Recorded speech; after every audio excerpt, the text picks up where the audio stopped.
Halo semuanya, perkenalkan nama saya Charlene Blesya Nabel Santosa, biasa dipanggil Alin, dan saya berasal dari Fakultas Kesehatan Masyarakat Universitas Airlangga dengan program studi S1 Gizi dengan NIM 192251101.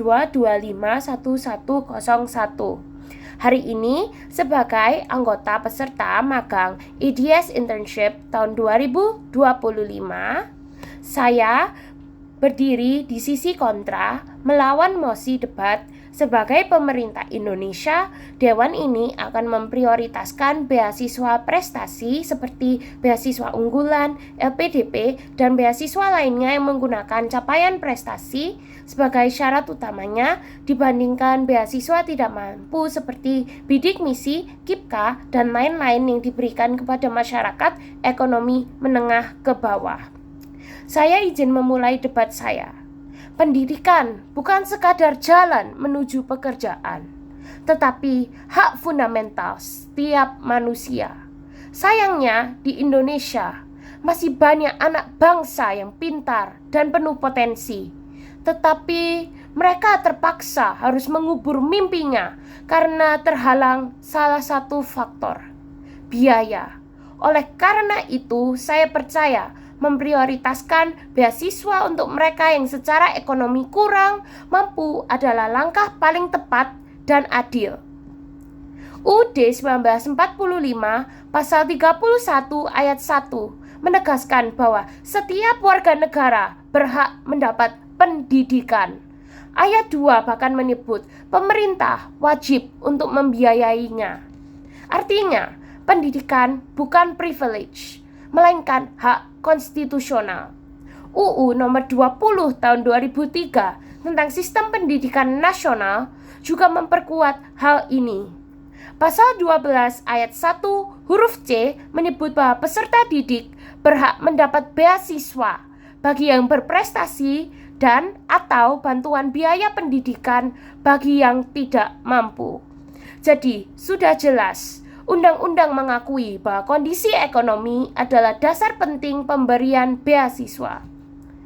Badan Pusat Statistik tahun 2023 menunjukkan bahwa angka partisipasi kasar perguruan tinggi kelompok 20% rumah tangga terkaya mencapai lebih dari 60%. Sedangkan untuk 20% rumah tangga termiskin, partisipasinya kurang dari 20%.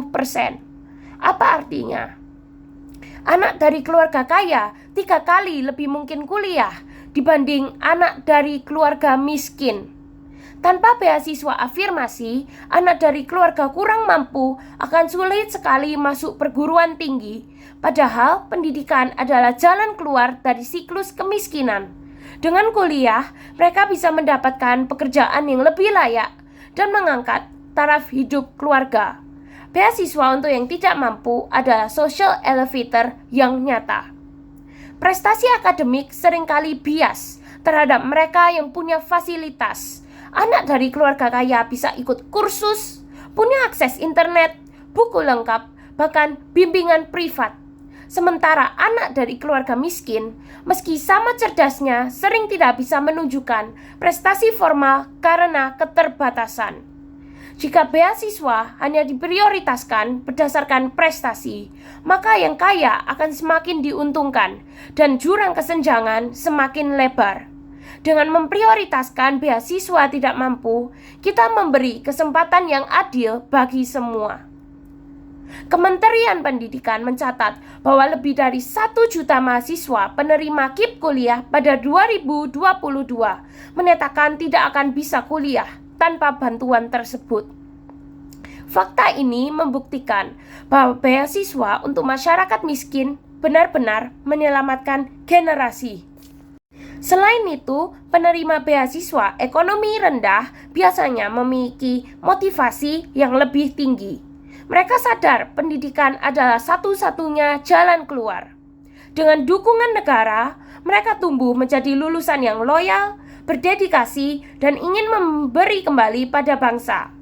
Negara-negara maju seperti Korea Selatan membuktikan bahwa pemerataan akses pendidikan adalah kunci pembangunan. Maka Indonesia pun harus menempuh jalur yang sama. Sisi pro mungkin berpendapat bahwa beasiswa prestasi lebih menjamin kualitas. Kami tidak menolak adanya beasiswa prestasi, tetapi kualitas tetap bisa dijaga dan beasiswa tidak mampu dengan syarat akademik minimum.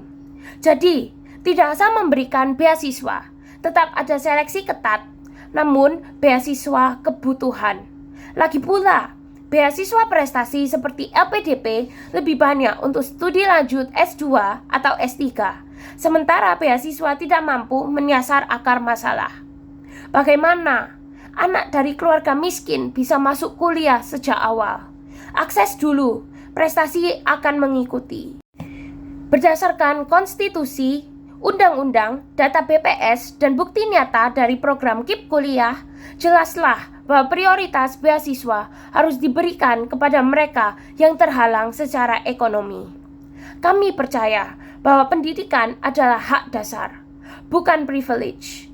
Memprioritaskan beasiswa tidak mampu berarti mengurangi kesenjangan sosial, memutus rantai kemiskinan, dan berinvestasi untuk masa depan bangsa.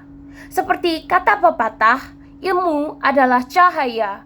Negara bertugas memastikan cahaya itu bisa dinikmati semua anak bangsa, bukan hanya segelintir yang mampu.